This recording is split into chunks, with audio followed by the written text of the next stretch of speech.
Merci de prendre le rendez-vous de l'actualité sur Eden TV. Mesdames et messieurs, bonjour et bienvenue au sommaire. La première édition du Congrès international des familles et couples a connu son épilogue ce samedi. C'était au cours d'une soirée de gala qui a consacré le lancement officiel du livre « Plus qu'un ami, un mari ». Comment la neurosémiotique et la politique peuvent amener à un réel changement de mentalité et de comportement visant le développement. Donc, Lam Abalo et son invité en ont débattu sur votre émission Entretien du dimanche. Et puis, hors de nos frontières, les gouvernements de transition du Burkina Faso et de la République du Niger quittent le G5 Sahel. Cette décision prend effet à partir du 29 novembre prochain.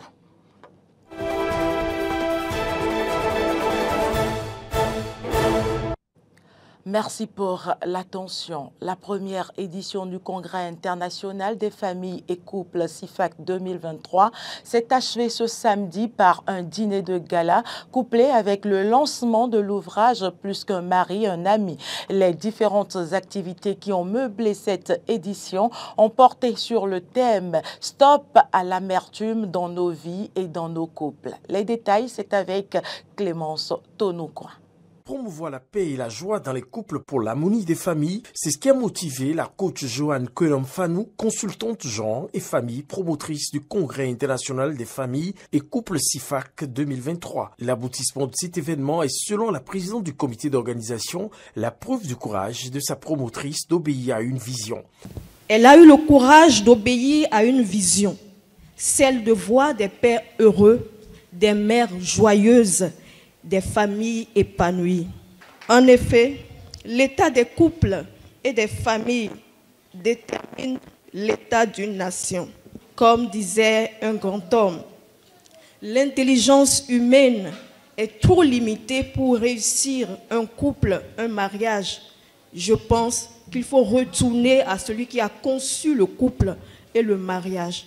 Les réalités que vivent les couples de nos jours et l'analyse de chacune de ces réalités ont permis à la coach Joanne Kwenom-Fanou d'aboutir à la conclusion selon laquelle la culture de l'amour, amitié est la solution pour dire stop à l'amertume dans les couples.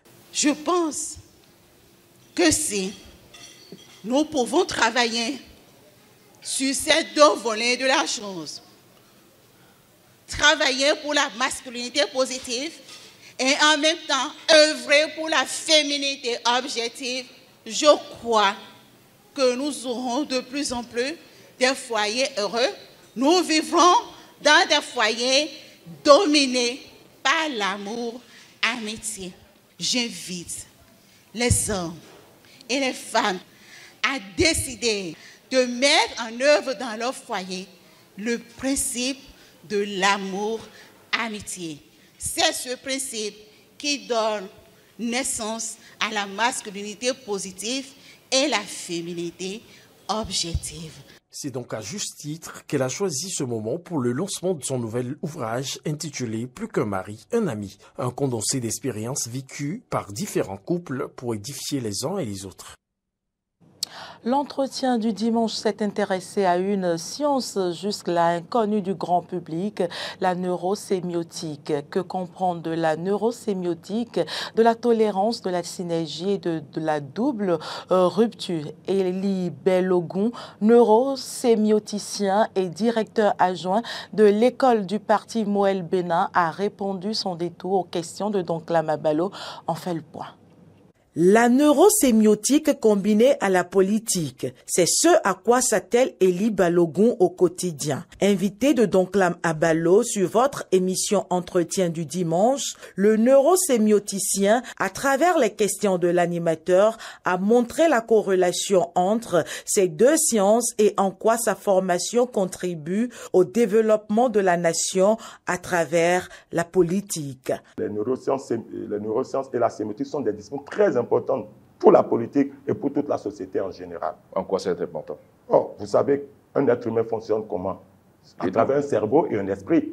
Et si vous ne comprenez pas comment le cerveau et l'esprit fonctionnent, qu'est-ce que vous voulez comprendre chez l'être humain? C'est aussi simple que ça. Mais vous savez que la politique, c'est les intérêts. Ce n'est pas l'esprit, ce n'est pas le cœur, ce n'est pas la science, c'est rien du tout. Oui, c'est pragmatique, ce sont les intérêts. Non, c'est relatif, cette définition de la politique. La politique, c'est la chose commune. Il faut construire collectivement, avoir de la conviction. Le directeur adjoint de l'école du parti Moël Bénin a également mis en lumière le concept de la double rupture que prône le parti, celui qui vise un réel changement de comportement dans la société. C'est une marche encore. Rien ne peut s'obtenir du jour au lendemain. Mais si nous ne nous croyons pas et que nous ne nous donnons pas du temps pour avoir des résultats, c'est sûr que nous pouvons penser au fatalisme, à l'idéalisme et que nous sommes dans des illusions. Mais quand on y croit et que nous nous donnons une perspective de résultats, on peut constater de petites victoires, de petites réalisations qui, tout doucement, vont nous amener à de grandes réalisations. Même nous, dans notre propre parti,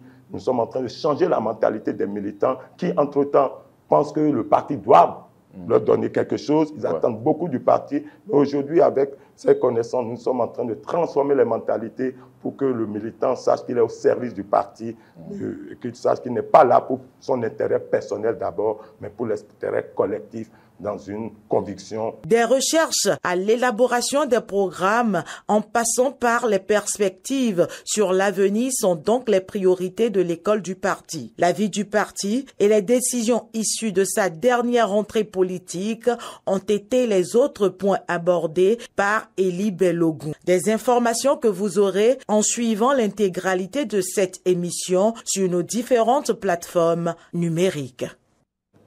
Faisons à présent une descente dans le centre de santé d'Akasato, plus précisément dans l'univers des patients et soignants. Le dit centre arrive-t-il à couvrir les besoins sanitaires des citoyens? Élément de réponse avec Arthur Wendo. Léontine Debo et Lawani Mounirat sont venus ici, au centre de santé d'Akasato, pour diverses raisons. Je suis venue faire consultation. Je suis venue faire planning.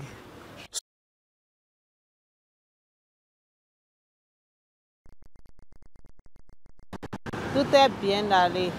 Par rapport au travail, ils ont bien fait leur travail. Le travail là, c'est bon. Ils traitent bien les gens. Mais néanmoins, le centre rencontre beaucoup de difficultés qui deviennent difficiles à surmonter. Au centre de santé à Akasato, c'est un centre qui reçoit assez de malades. Parce que, vu déjà la population et l'évolution, l'agrandissement de l'arrondissement, il y a eu trop de monde, si bien que les matins ici, il y a trop d'affluence. La caisse, si on peut multiplier le niveau de caisse, multiplier même la pharmacie, agrandir la pharmacie, ce serait une bonne chose. On manque aussi même de bâtiments pour prendre en charge les patients. Donc il y a beaucoup de choses. Nous sommes dans le manque total.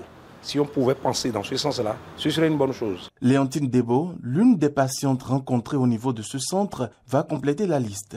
L'État n'a qu'à aussi les aider pour qu'eux aussi nous aident en retour. Le bien-être de la population doit prioritairement préoccuper les gouvernants et cela passe par le règlement des situations que vivent ici au centre de santé d'Akasato, agents de santé et patients.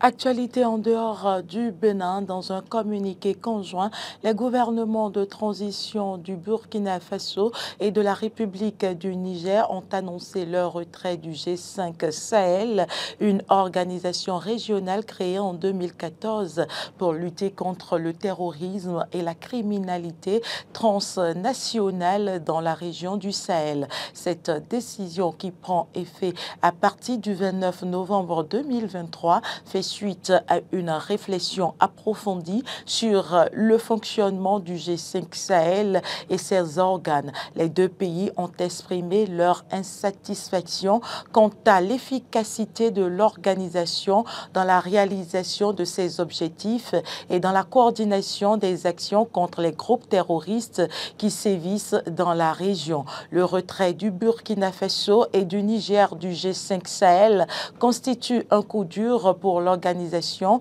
qui perd ainsi 2 de ses membres fondateurs. Cela soulève des interrogations quant à l'avenir et à la pertinence de cette structure régionale dans la lutte contre le terrorisme au Sahel. Et puis ce sera tout pour cette édition. Merci pour l'attention. Les informations se poursuivent sur nos différentes plateformes Facebook, YouTube, Twitter et sur notre application Eden TV Diaspora FM. À très vite.